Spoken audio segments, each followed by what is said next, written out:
बड़ी खबर के साथ करते हुए जयपुर से बड़ी खबर है। मुख्यमंत्री भजनलाल सरकार ने बड़ा फैसला किया है। शहरी पेयजल योजना को लेकर बड़ा फैसला हुआ है। WAPCOS कंपनी को अमृत 2.0 योजना से बाहर कर दिया गया। तो वैपकॉस कंपनी पर कामकाज में लापरवाही पर गाज गिरी। 181 निकायों की पेयजल योजनाओं से वैपकॉस को बाहर किया गया है। DPR में देरी से नए प्रोजेक्ट्स के काम रुक गए थे।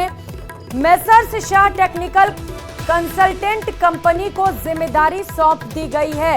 तो बड़ा फैसला लिया गया है मुख्यमंत्री भजनलाल शर्मा की ओर से और शहरी पेयजल योजना को लेकर यह बड़ा फैसला। सहयोगी राकेश हमारे साथ जुड़ चुके हैं। राकेश, बड़ी जिम्मेदारी दूसरी कंपनी को सौंप दी गई है, क्यों निकाला गया वैपकॉस को बाहर? बिल्कुल, देखिए जिस तरीके से वैपकॉस कंपनी के कामकाज को लेकर लगातार जो शिकायतें आ रही थी, समय पर जो DPR बनती है और DPR पहली स्टेज होती है किसी भी कार्य को शुरुआत करने की, DPR के बाद ही उस पर जो उसकी कार्य योजना को आगे बढ़ाया जाता है। लेकिन वैपकॉस कंपनी चूंकि पिछली कांग्रेस सरकार के कार्यकाल में ये कंपनी राजस्थान में आई थी और अभी इसने जो कामकाज था वो बहुत बड़ी लापरवाही इसमें सामने आ रही थी। इसको लेकर के जलदाय विभाग के जो शासन सचिव डॉक्टर समित शर्मा ने नाराजगी भी जताई थी और रुड़सिको की बैठक आयोजित इस मामले को लेकर की गई थी। और इसमें बैठक में जो सभी विभागों के अधिकारी मौजूद थे, खासतौर पर जो स्थानीय निकाय के हैं, PhD, जल संसाधन और वित्त विभाग के साथ साथ, तो इन सभी ने मिलकर के ये तय किया है कि वैपकॉस कंपनी का कामकाज स्तरहीन है, समय पर काम करके नहीं दे रही है। और चूंकि 183 जो स्थानीय निकाय हैं उनमें पेयजल जो योजना वो शुरू की जानी है अमृत 2.0 के तहत और लगभग 7,000 करोड़ से ज्यादा की ये परियोजनाएं हैं, लेकिन कंपनी की लापरवाही के कारण इन योजनाओं का कार्य शुरू नहीं किया जा रहा है। ऐसे में सरकार ने ये निर्णय लिया है कि वैपकॉस कंपनी को इन कार्यों से बाहर किया जाए। Messrs Shah technical consultant company है, इस कंपनी को ये कार्य अब देना शुरू कर दिया है और जल्द ही ये कार्य अब तेजी से प्रगति पर आ सकेंगे। चूंकि जिस तरीके से वैपकॉस कंपनी की जो शिकायतें मिली थी लगातार पिछले कई दिनों से, उसको लेकर सरकार ने नाराजगी जताई है। बिल्कुल, तो वैपकॉस को बड़ा झटका लगा है। अब देखना है कि आगे किस तरीके से ये कार्य रफ्तार पकड़ती है। बहुत शुक्रिया आपका राकेश, तमाम जानकारियों के लिए आप हमारे साथ बने रहिएगा। एक और बड़ी खबर है, उस पर भी आपसे अपडेट लेंगे। इस वक्त की बड़ी खबर आपको बता दें, मुन्ना भाई थानेदारों के लिए बुरी खबर सामने आई है। ब्लैक मनी से बने फर्जी थानेदार गिरफ्तार किए जाएंगे। ईडी फर्जी थानेदारों की अचल संपत्ति भी जब्त होगी। परिवार की संपत्तियों पर बुलडोजर भी चल सकता है, यह बड़ी सूचना है।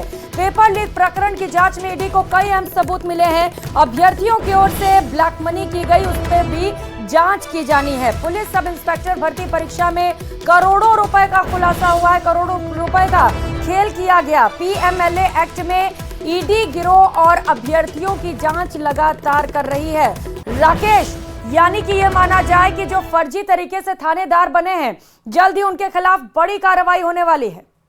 बिल्कुल, देखिए अब तक सिर्फ गिरोह के सरगनाओं पर कार्रवाई होती थी, लेकिन अब चूंकि ईडी लगातार पेपर लीक प्रकरण की जांच कर रही है और इस जांच में जो गिरोह के सरगना अरेस्ट हुए थे उनसे काफी अहम दस्तावेज मिले हैं।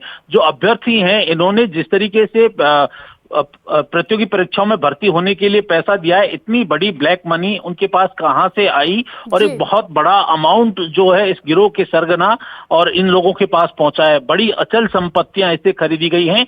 ईडी की टीम ने कार्रवाई से पहले तमाम अचल संपत्तियों की लिस्ट तैयार कर ली है। पेपर लीक गिरोह के सरगनाओं से जो जानकारी मिली, इसके बाद चूंकि एसओजी इस केस की जांच कर रही है, तो एसओजी से भी काफी अहम इनपुट जो है ईडी की टीम ने जुटा लिए हैं। अब दबिश दी जाएगी। अहम इनपुट मिले हैं, लेकिन कई थानेदार ऐसे हैं जो पिछले कई सालों से काम कर रहे हैं। अब ऐसे में ईडी के लिए बड़ी चुनौती है इनके खिलाफ सबूत पेश करना।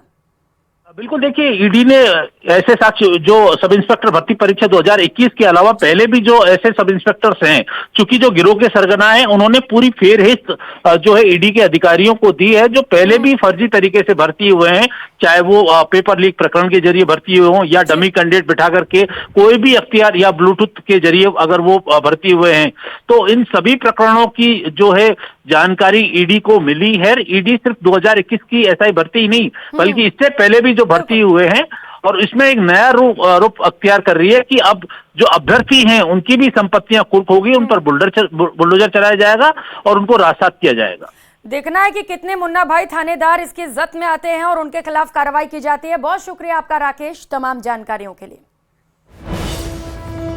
और बाड़मेर के धोरीमन्ना से इस वक्त की बड़ी खबर मिल रही है, जहां पर अवैध शराब से भरी कार ट्रक में जा घुसी। कार क्षतिग्रस्त हो गई और 2 लोग इस हादसे में घायल हो गए।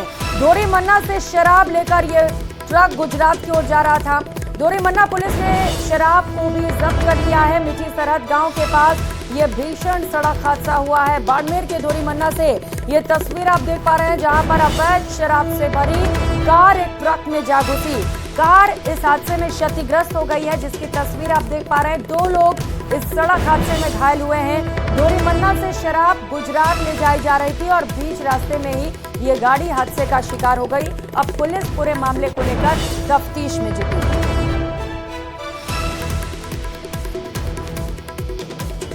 रुक करेंगे, इस बीच मिल रही एक और बड़ी खबर का। झुंझुनू से बड़ी खबर है, जहां पर पुलिस भाग रहे बदमाश हादसे का शिकार हो गए।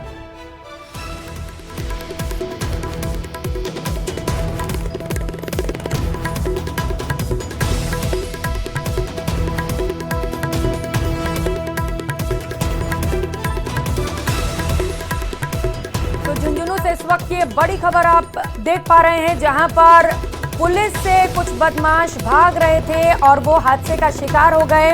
भाग रहे बदमाशों की कार बस से टकरा गई। पुलिस से बचकर ये 2 बदमाश फरार होने की फिराक में थे, लेकिन उससे पहले ही हादसे का शिकार हो गए। हादसे में कार सवार बदमाश घायल भी हो गए। बस चालक को धमकी देकर बदमाश फरार हुए थे। मंडावा पुलिस अब बदमाशों का पीछा कर रही थी। जब हादसा हुआ, अब उन्हें अस्पताल पहुंचाया गया है, जिसके बाद उनके ठीक होते ही उनसे पूरे मामले को लेकर पूछताछ करेगी। और बुलेटिन में आगे बात करेंगे आग के तांडव के खबरों की। आपकी टीवी स्क्रीन पर इससे जुड़ी 3 तस्वीरें भी आपको दिखाएंगे कि कैसे आग का तांडव जगह जगह पर दिखाई दिया। 3 अलग अलग तस्वीरें देखिए। पहली तस्वीर कोटपुतली की, जहां चलती कार में अचानक आग लग गई। हादसे में कार सवार लोगों ने मुश्किल से अपनी जान बचाई। दूसरी तस्वीर कोटा जिले की है, जहां एक इमारत में आग लग गई, जिसके बाद बिल्डिंग से एक परिवार का रेस्क्यू किया गया। वहीं झुंझुनू में एक बस में शॉर्ट सर्किट से आग लग गई। हालांकि चालक ने सूझबूझ दिखाते हुए यात्रियों की जान बचा ली।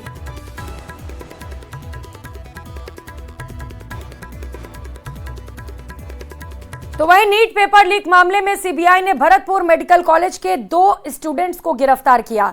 गिरफ्तार किए गए दोनों स्टूडेंट्स का नाम कुमार मंगलम बिश्नोई और दीपेंद्र कुमार है। बताया जा रहा है कि सीबीआई की टेक्निकल सर्विलांस टीम ने दोनों स्टूडेंट्स के हजारीबाग में मौजूद होने की पुष्टि की। ये रिपोर्ट देखिए। सॉल्वर गैंग पर सीबीआई का शिकंजा।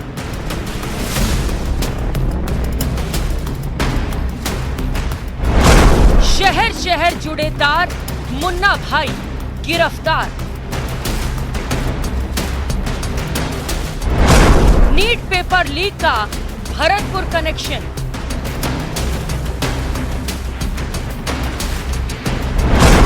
सीबीआई ने एक मास्टरमाइंड 2 सॉल्वर को दबोचा।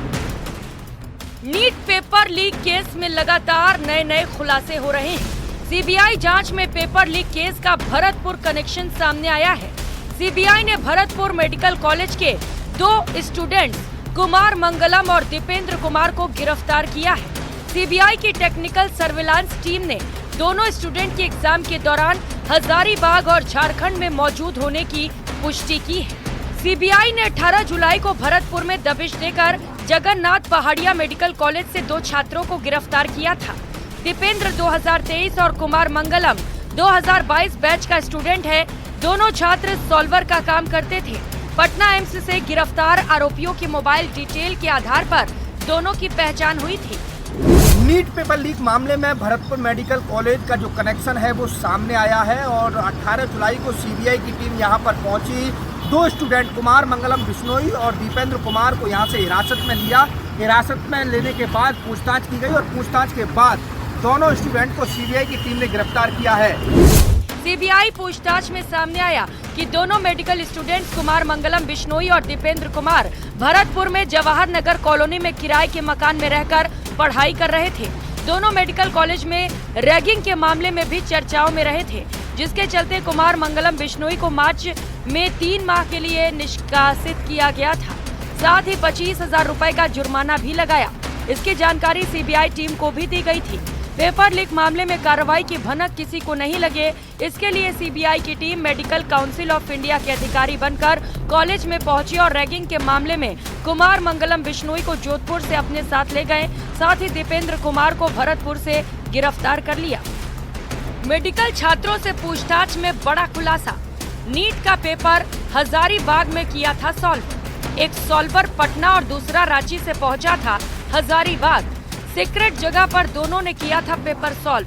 आरोपी रॉकी ने पीडीएफ बनाकर दूसरे लोगों को भेजा था solved paper. NEET paper leak मामले में सीबीआई ने रॉकी उर्फ राकेश को बिहार से गिरफ्तार किया था।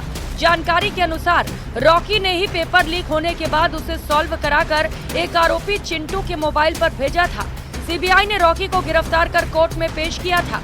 कोर्ट ने उसे 10 दिन के रिमांड पर सीबीआई को सौंप दिया। रॉकी की गिरफ्तारी के बाद से सीबीआई ने एक्शन का दायरा बढ़ा दिया था। सबसे बड़ी बात यह है कि 2 दिन जो है वो बड़े इम्पोर्टेंट हैं और 2 दिन के दौरान जो उनसे पूछताछ की जाएगी उसमें बड़े चौंकाने वाले जो खुलासे हैं वो होने की संभावना जताई जा रही है। कैमरा पर्सन मनीष के साथ दीपक पुरी, न्यूज़ 18 भरतपुर।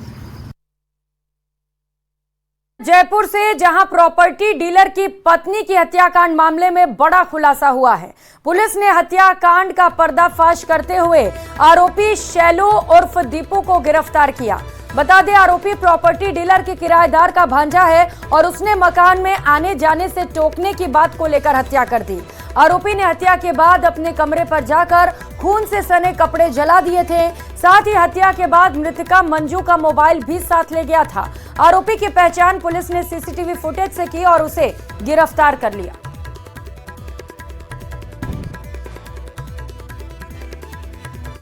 और अगली खबर अलवर से है, जहां तिजारा फाटक के पास मालगाड़ी के 3 रैक पटरी से उतर गए। सूचना मिलते ही रेलवे प्रशासन की टीम ने कार्रवाई करते हुए बेपटरी हुए मालगाड़ी के रैक को दूसरे ट्रैक से हटा दिया। फिलहाल मौके पर काम जारी है। रेलवे के जयपुर के एडीआरएम मनीष गोयल मौके पर पहुंचे और मामले की जांच की। ये घटना ये है कि रात को 2:30 बजे के करीब एक ट्रेन को अलवर गुड साइड से अलवर स्टेशन पर रिसीव किया जा रहा था, जो कि रेवाड़ी स्टेशन की तरफ जानी थी। उसके 3 डिब्बे डिरेल हो गए थे, जिनका रिस्टोरेशन का कार्य अभी जल्दी पूरा कर लिया जाएगा और ये अलवर मथुरा ट्रैक थोड़ा बाधित हुआ था, उसे भी क्लियर कर दिया जाएगा। और मेन रास्ता कोई अवरुद्ध नहीं हुआ, ना ही कोई ट्रेनें अफेक्ट हुई है। नहीं मालगाड़ी थी, कोई जनानी का। अगली खबर उदयपुर जिले से, जहां पर दूषित पानी ने कहर बरपाया है। उदयपुर के पोपल्टी गांव में दूषित पानी पीने से 35 लोगों की तबीयत बिगड़ गई। इनमें से 2 बच्चों और एक बुजुर्ग की मौत भी हो गई। ये रिपोर्ट देखिए।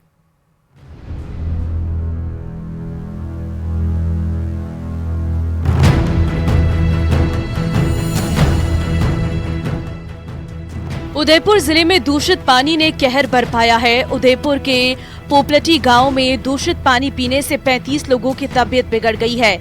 इनमें से 2 बच्चे और एक बुजुर्ग की मौत भी हो गई है। दूषित पानी ने बरपाया कहर। पानी पीने से 3 की मौत, 35 लोग हुए बीमार। अस्पताल में भर्ती इन लोगों के लिए पानी पीना ही इनके जीवन पर भारी पड़ गया। उन्हें क्या पता था कि जिस बैरी का वो पानी पिछले कई सालों से पी रहे हैं, वो ही इनका जान पर भारी पड़ने वाला है। मामला उदयपुर के पोपलटी गांव का है। यहाँ दूषित पानी पीने से करीब 3 दर्जन लोगों की तबीयत बिगड़ गई है। इनमें से 2 बच्चों और एक बुजुर्ग की मौत हो गई। 9 पीड़ितों को स्थानीय अस्पताल में भर्ती करवाया गया। उनमें से एक बच्चे की हालत गंभीर बनी हुई है। उसे उदयपुर के एमबी चिकित्सालय में भर्ती कराया गया है। गांव में दूषित पानी पीने से एक के बाद एक करके 35 ग्रामीण बीमार पड़ गई हैं। इसकी सूचना से स्वास्थ्य विभाग में हड़कंप मच गया। चिकित्सा कर्मियों ने पोपलटी गांव पहुंचकर वहां से दूषित पानी के सैंपल लिए हैं। उस पोपलटी गांव के 2 फल हैं। 2 फलों के बीच में एक वैली है जो नाला टाइप होता है, उसमें से रेगुलर नियमित रूप से पानी आता है। उस पानी को लोग पिछले 7-8 साल से पीना होना बताया। अभी सरपंच साहब से मेरी बात हुई, उनका पिछले 7-8 साल पीते आ रहे हैं, कोई तकलीफ नहीं है। वहाँ हैंडपंप भी है, लेकिन हैंडपंप का थोड़ा टेस्ट अलग होने की वजह से लोगों का आदत में नहीं है। हो सकता है उस छोटे से जो वेरी है पानी की, उसमें कोई बरसात हुई तो बरसात की वजह से दूषित हुआ हो या कुछ और मिल गया हो, अभी इसको तो जांच के बाद ही पता चलेगा। उस पानी को हम सैंपल के रूप में कलेक्ट कर लिया है। घटना के बाद स्वास्थ्य विभाग की टीम ने गांव में एएनएम ने विजिट कर गांव का सर्वे कर लोगों को ओआरएस और जिंक की टैबलेट दी है और गंभीर रूप से पीड़ितों को अस्पताल पहुंचाया। फिलहाल चिकित्सकों की टीम लगातार उपचार करने में जुटी हुई है। हमारी चिकित्सा दल वहाँ के सेक्टर इंचार्ज के नेतृत्व में आज पूरे दिन वहाँ पे सर्वे किया 30-35 घरों का। सर्वे के दौरान प्रत्येक घर पे स्टॉप डायरिया कैंपेन के तहत वहाँ पे ओआरएस और जिंक की टेबलेट मिली हैं। इसके बावजूद जो सामान्य करीब 30 लोग थे, सामान्य लक्षण के उल्टी दस्त कमी थे, उनको मौके पे इलाज किया गया। इलाज के बाद उनको वहाँ पे हैं गंभीर रोगियों को हमने यहाँ पे एडमिट कर दिया, उनका इलाज चल रहा है और आगे से हमारी चिकित्सा दल मौके पे 2-3-4 दिन तक जब संभव हो सके निरंतर सर्वे करेंगे। सर्वे के दौरान वहाँ पे क्या कारण है उस जांच के बाद ही पता चलेगा। एक ही गांव के 3 लोगों की मौत हो जाने से गांव में मातम पसरा हुआ है। अब सैंपल रिपोर्ट आने के बाद ही पूरे मामले का खुलासा हो पाएगा कि किन कारणों से इतनी बड़ी संख्या में लोगों की तबीयत बिगड़ी हुई है। उदयपुर से कपिल श्रीमाली की रिपोर्ट। तो वहीं नीमका थाना जिले के उदयपुरवाटी थाने में देर रात को एक परिवादी की हार्ट अटैक आने से मौत हो गई। मृतक मोतीलाल ने उदयपुरवाटी थाने में गाड़ी की धोखाधड़ी का परिवाद दिया था। इसके बाद बीती रात को परिवादी उदयपुरवाटी थाने पहुंचा था। उदयपुरवाटी थाने में संतरी की टेबल के पास जाते ही परिवादी धड़ाम से गिर गया। उसके बाद उसे उदयपुरवाटी सीएचसी ले जाया गया, जहां पर चिकित्सकों ने मृत घोषित कर दिया। पुलिस की ओर से मृतक के परिजनों को इसकी सूचना दे दी गई है। पुलिस ने उदयपुरवाटी थाना परिसर में लगे सीसीटीवी फुटेज को परिजनों को दिखाया, जिसके बाद थाना परिसर में भीड़ इकट्ठा हो गई।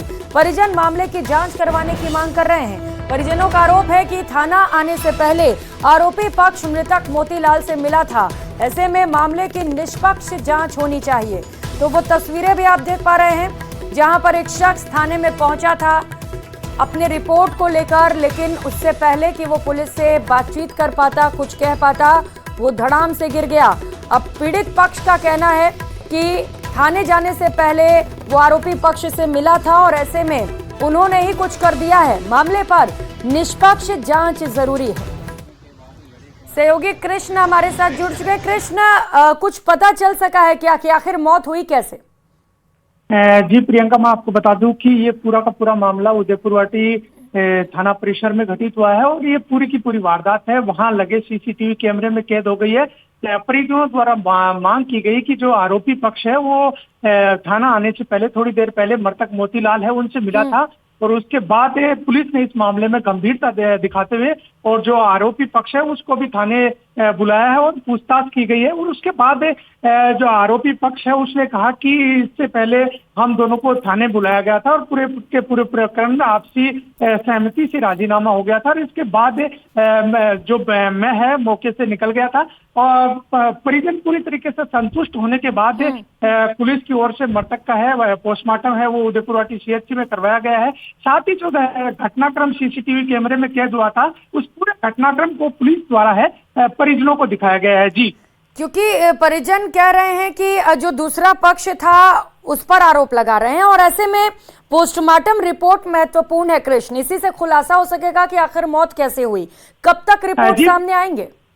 जी, पुलिस का साफ तौर पर कहना है कि परिजनों ने जिस एंगल पर सवाल उठाए थे उस एंगल की जांच की जा रही है और जो घटना सीसीटीवी कैमरे में कैद हुई थी उसे सीसीटीवी कैमरे के फुटेज दिखा दिए गए हैं। साथ ही मेडिकल बोर्ड से पोस्टमार्टम करवाया जा रहा है। पोस्टमार्टम में जो तथ्य सामने आएंगे उसके आधार पर आगे का अनुसंधान किया जाएगा और इस बात पर परिजनों ने है वो अपनी सहमति दे दी है। जी, ठीक है कृष्ण, धन्यवाद आपका।